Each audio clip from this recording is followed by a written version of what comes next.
Corte Constitucional despenaliza el aborto por violación. Punto relevante.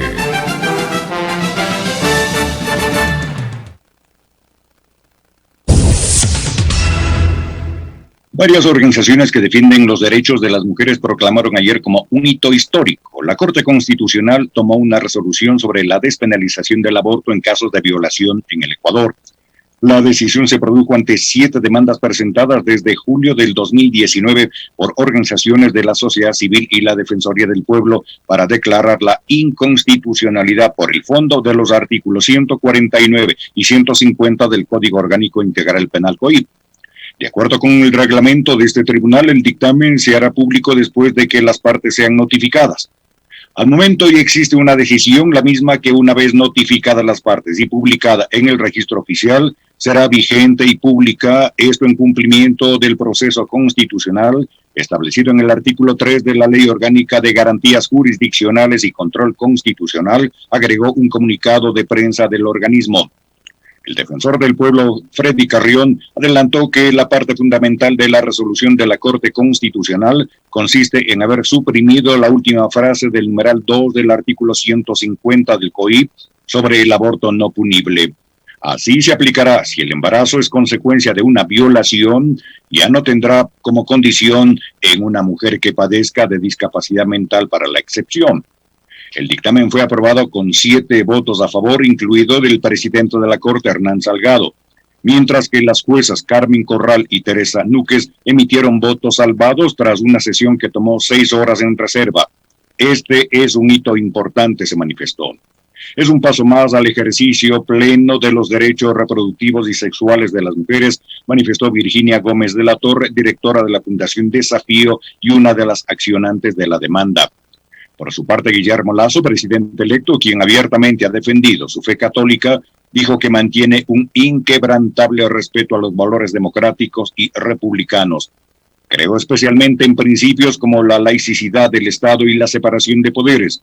Creo que el camino a un mejor país se construye con una democracia que dé cabida no solo a quienes compartan mi visión, sino también a quienes sostengan creencias distintas, puntualizó en un comunicado Guillermo Lasso. En Pichincha opina, Alexis Moncayo tiene la palabra. 7 de la mañana con 9 minutos, muchísimas gracias, profe. Bueno, la jornada de ayer, que fue, digamos, tuvo de todo, ¿no? Fue un día de miércoles, ayer miércoles, un día que tuvo de todo. Tuvo cosas buenas y propositivas como esta, y tuvo también de las otras, ¿no? Malas cosas, que ya las vamos a comentar más adelante.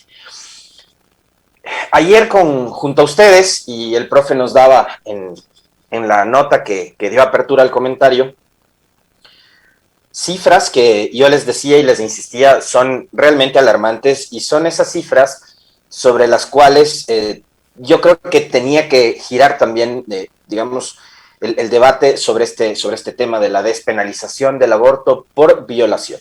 No es la despenalización del aborto libre, ¿no? Hablamos específicamente de casos en donde, digamos, el embarazo se origina en un acto de violencia sexual. Y yo les mencionaba, incluso partiendo desde, digamos, la experiencia personal, ¿no? El hecho de ser padre de una niña, ¿cómo será para esas familias tener que afrontar y enfrentar casos en donde sus hijas, sus sobrinas, sus hermanas han sido violentadas sexualmente, ¿no? Por un agresor? Saber que en este país cada año hay 3,000 menores de 14 años que eran obligadas a llevar adelante un embarazo porque si no corrían el riesgo de ir presas, me parece que era también un tema sobre el cual había que conversar y había que debatir.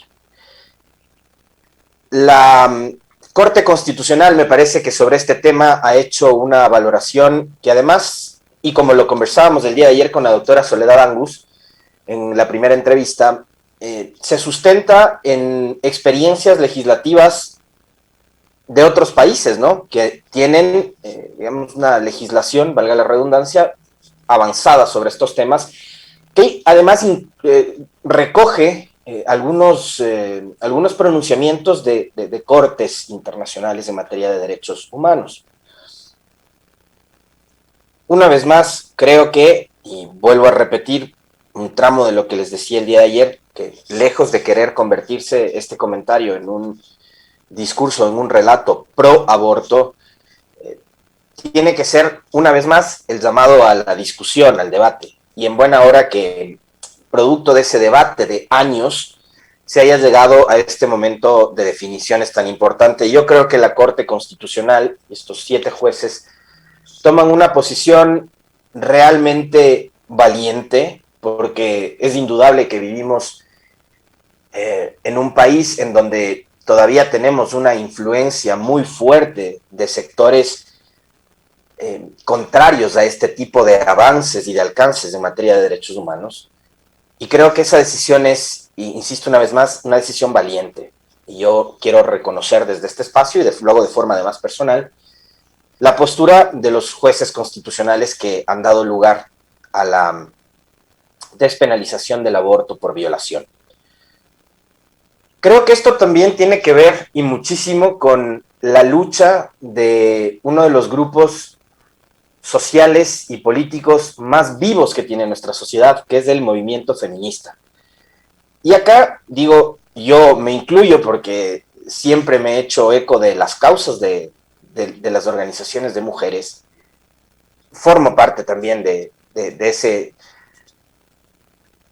colectivo, que sobre todo lo que busca es defender los derechos de las mujeres. Así que la decisión constitucional del día de ayer creo que obedece también a esa lucha de varios años, ¿no? Lucha que incluso políticamente ha tenido costos, y ya que, digamos, a los ecuatorianos nos encanta recordar episodios de la historia cuando tienen que ver únicamente con una corriente política, recordarán ustedes que el haber defendido el derecho de las mujeres a Gina Godoy, a Soledad Buendía y a la prefecta de Pichincha, Paola Pavón, les costó una sanción dentro del partido porque había, digamos, una visión totalmente distinta a la que en ese momento, hablamos de octubre del 2013, era la que tenía el expresidente Rafael Correa sobre este tema, ¿no?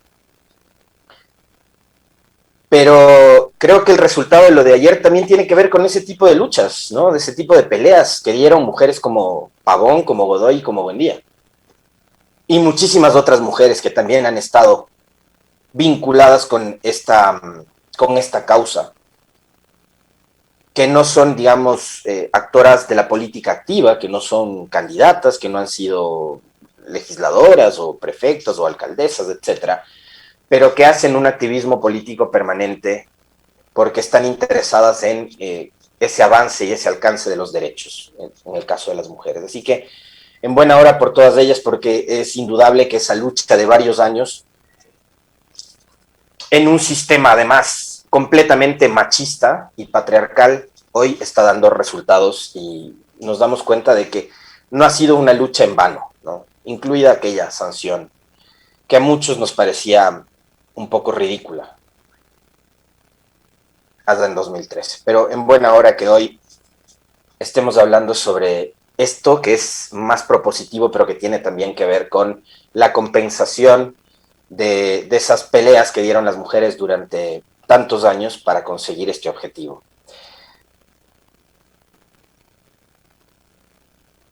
Después, digamos, tendremos que hablar sobre otras cosas que deben ser complementarias a esta resolución de la Corte Constitucional.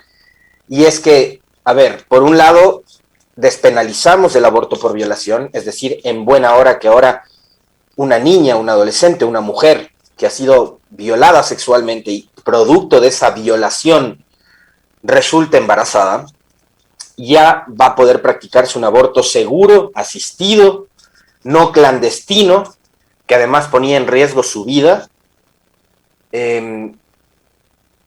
Va a poder practicarse un aborto de forma segura. Eso está bien, perfecto. Ahora el tema es cómo hacemos para evitar que las agresiones sexuales, que las violaciones se sigan incrementando en nuestra sociedad. despenalizamos el aborto por violación, excelente, pero eso no implica y eso no significa que van a dejar de existir violadores y agresores sexuales. Y es hacia allá, de forma complementaria, donde tiene que ir el Estado en su conjunto para no solo sancionar, o sea, que digamos la sanción es como la consecuencia de un acto, de un hecho ilícito, de una violación. O sea, metámosle preso de cadena perpetua a un violador, o como algún legislador planteaba, ¿no? Esto de la castración química, o dictemos pena de muerte, o alguna cosa por el estilo, de las tantas barbaridades que han dicho incluso algunos candidatos que desconocen lo que dice la Constitución, pero que es respetuosa de la vida, pero que planteaban incluso hasta la pena de muerte para los violadores. Ya, pero esa sanción, la pena de muerte, la cadena perpetua, qué sé yo, la acumulación de penas, etcétera, son consecuencias de un acto ilícito.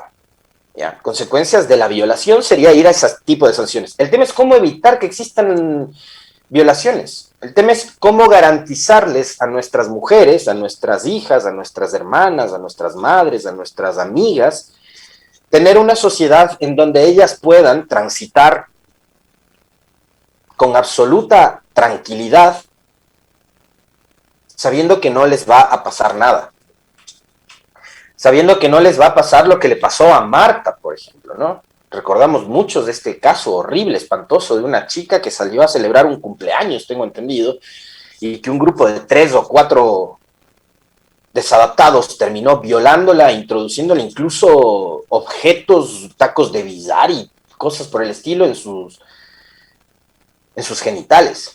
El tema es cómo hacer para garantizarles a las mujeres que puedan ir a una fiesta, que puedan ir a una reunión, que puedan ir por la calle, que puedan subirse a una unidad de transporte, que es la cosa más común y silvestre del mundo, sin que se sientan observadas, sin que les toquen sus partes íntimas y sin que se encuentren con desadaptados que a plena luz del día, en un bus de transporte urbano, empiecen a masturbarse.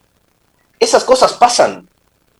Ya, eso hay que trabajar ahora, en adelante, garantizarles a nuestras mujeres el poder tener una vida normal, tranquila, garantizarles su seguridad.